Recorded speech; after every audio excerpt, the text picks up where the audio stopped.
اعوذ باللہ من الشیطان الرجیم، بسم اللہ الرحمن الرحیم۔ السلام علیکم پیارے سامعین، کیسے ہیں؟ امید کرتا ہوں خیریت سے ہوں گے۔ آج جو میرا ٹاپک ہے وہ مباہلہ پر ہے، عید مباہلہ۔ اور عید مباہلہ کیا ہے؟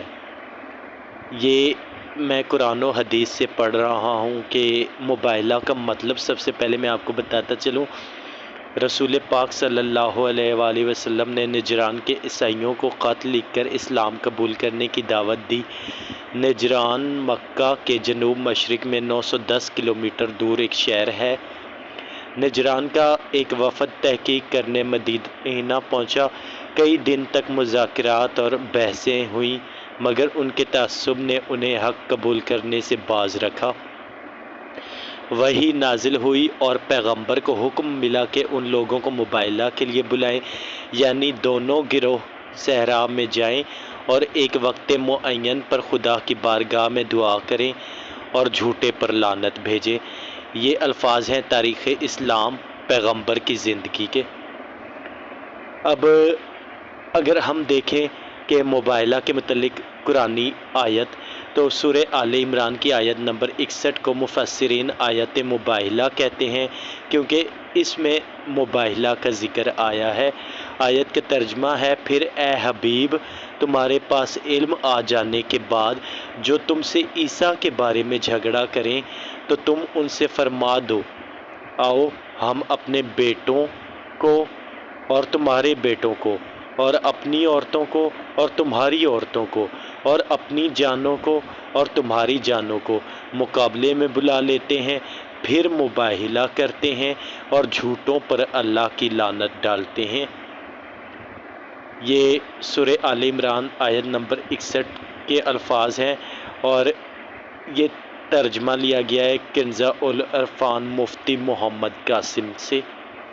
ٹھیک ہے، اب یہاں دیکھتے ہیں ہم کہ اس آیت کے نزول کے بعد نبی صلی اللہ علیہ وآلہ وسلم اپنے نواسوں حسن اور حسین، اپنی بیٹی سیدہ فاطمہ زہرا اور داماد حضرت علی کو لے کر گھر سے نکلے۔ دوسری طرف مسیحیوں نے مشورہ کیا کہ اگر یہ نبی ہے تو ہم ہلاک ہو جائیں گے، اور ان لوگوں نے جزیہ دینا قبول کر لیا۔ اسی واقعہ کی نسبت سے شیعہ اور اکثر سنی بھی پنجتن پاک کی اصطلاح استعمال کرتے ہیں۔ اب واقعہ مباہلہ تھا کیا؟ مباہلہ ایک مشہور واقعہ ہے جسے سیرت ابن اسحاق اور تفسیر ابن کثیر میں تفصیل سے لکھا گیا ہے۔ نبی صلی اللہ علیہ وآلہ وسلم نے نجران کے مسیحیوں کی جانب ایک فرمان بھیجا جس میں یہ 3 چیزیں تھیں: اسلام قبول کرو، یا جزیہ عطا کرو، یا جنگ کے لیے تیار ہو جاؤ۔ اب مسیحیوں نے آپس میں مشورہ کر کے شرجیل، جبار بن فیضی وغیرہ کو حضور صلی اللہ علیہ وآلہ وسلم کی خدمت میں بھیجا۔ ان لوگوں نے آ کر مذہبی امور پر بات چیت شروع کر دی، یہاں تک کہ حضرت عیسیٰ کی الوہیت ثابت کرنے میں ان لوگوں نے انتہائی بحث و تکرار سے کام لیا۔ اسی دوران وحی نازل ہوئی جس میں اوپر ذکر کردہ آیت بھی نازل ہوئی جس میں مباہلہ کا ذکر ہے، یعنی سورہ آل عمران۔ اب اگر دیکھا جائے حدیث کے حوالے سے تو سیدنا سعد بن ابی وقاص رضی اللہ عنہ سے روایت ہے کہ جب یہ مباہلے والی آیت اور مباہلے کے لیے ہم اپنے بیٹے بلائیں تم اپنے بیٹے بلاؤ آل عمران نازل ہوئی تو رسول اللہ صلی اللہ علیہ وآلہ وسلم نے علی، فاطمہ، حسن اور حسین علیہ السلام کو بلایا اور فرمایا، اے اللہ، یہ میرے اہل بیت ہیں۔ صحیح مسلم حدیث نمبر 32، 2404 ٹوٹل حدیثیں۔ ٹھیک ہے، اب یہ وترکیم دارالاسلام کتاب دوسری ہے، اس کا جو حدیث نمبر ہے 6220۔ ٹھیک ہے، یہ اس سے حوالہ جات لیے گئے۔ اب مباہلہ کا ایک واقعہ بھی ہے، ٹھیک ہے، کہ ایک عیسائی کے کچھ الفاظ، مطلب مباہلے والے حسین کے نام سے میں اس واقعے کو بیان کروں گا۔ مباہلہ کے بعد جب نجران کے عیسائی راہب واپس جانے لگے تو ان میں سے ایک نوجوان راہب جس کی عمر 35 سال تھی، شادی ہوئی تھی، کہا میں ملے بغیر نہیں جاؤں گا۔ اس سے پوچھا گیا تم کو کس سے ملنا ہے؟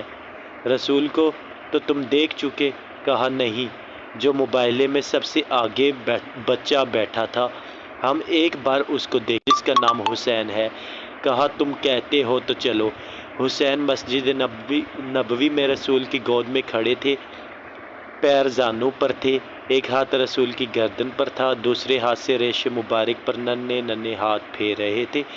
راہب نے کہا رسول اللہ ہم واپس جا رہے ہیں، آپ کو الوداع کہنے آئے ہیں، لیکن ہم چاہتے ہیں کہ آپ ہمارے لیے دعا کریں۔ کہا کیا دعا؟ کہا میری اولاد نہیں، دعا کریں اللہ مجھے بیٹا عطا کرے۔ رسول صلی اللہ علیہ وآلہ وسلم نے غور سے راہب کی پیشانی کو دیکھا اور کہا تیری تقدیر میں بیٹا نہیں ہے۔ حسین نے ریش مبارک سے ہاتھ اٹھا کر کہا نانا ہم نے اس کو بیٹا عطا کیا۔ جب راہب نے بیٹے کا کہا تو رسول صلی اللہ علیہ وآلہ وسلم نے لوح دیکھی، جو لوح محفوظ ہے، یہ اس کا ذکر ہے۔ لوح میں اللہ نے اس کا بیٹا نہیں لکھا تھا۔ حسین نے فوراً لوح کو دیکھا اور بیٹے کا ارادہ کیا۔ جب حسین ارادہ کرتے ہیں تو اللہ بھی ارادہ کرتا ہے۔ حسین نے ارادہ کیا بیٹا دیا جائے، اللہ نے بھی لوح میں لکھ دیا۔ اب رسول صلی اللہ علیہ وآلہ وسلم چاہتے تھے دنیا کے سامنے حسین کی زبان کی صداقت ظاہر ہو۔ کہا رسول نے تیرے نصیب میں بیٹا نہیں؟ حسین نے کہا نانا ایک اور دیا۔ رسول نے پھر کہا اے حسین کہاں ہے اس کی تقدیر میں بیٹا؟ کہا نانا ایک اور دیا۔ رسول صلی اللہ علیہ وآلہ وسلم نے کہا نہیں ہوگا اس کے بیٹا۔ حسین نے کہا ایک اور دیا۔ 7 بیٹوں پر جبرائیل آ گئے۔ کہا نہیں نہ کہیں، اللہ کہہ رہا ہے اگر قیامت تک حسین کہتے رہے تو راہب کو بیٹے ملتے رہیں گے۔ یہ حوالہ ہے اشرائے ولایت علی علامہ ڈاکٹر ضمیر اختر نقوی کی کتاب کا۔ اور بعد میں اسی راہب کی اولاد میں سے کوئی تھا جس نے جب حضرت امام حسین کا سر مبارک لے کر جا رہے تھے تو اس نے اسے ایک پتھر پر رکھ کر غسل دیا تھا۔ تو یہ واقعہ اس سے جڑا ہوا ہے کہ اس کی 7 اولادیں ہوئی تھی۔ تو یہ واقعہ بحث تکرار یہ اس وقت ایک صحرا میں بھی گئے تھے، ڈیفرنٹ بکس پر ڈیفرنٹ طرح لکھا ہوا ہے، جو میرے علم کے مطابق ہے وہ گئے تھے ادھر سے پنجتن پاک گئے تھے، حضرت محمد صلی اللہ علیہ وآلہ وسلم، حضرت علی، حضرت فاطمہ، حضرت امام حسن اور حضرت امام حسین، اور جب دور سے انہوں نے پنجتن پاک کو آتا دیکھا تھا تو ان کے چہرے کے نور کی وجہ سے انہوں نے اپنی شکست مان لی تھی۔ سامعین امید کرتا ہوں آپ کو ویڈیو اچھی لگی ہوگی۔ 24 ذی الحج نہ صرف عید مباحلہ ہے بلکہ یہ ولادت ہے سیدہ سکینہ علیہ السلام کی، تو میرے حق میں ضرور دعا کیجیے گا، اپنا بہت خیال رکھیے گا۔ اللہ حافظ۔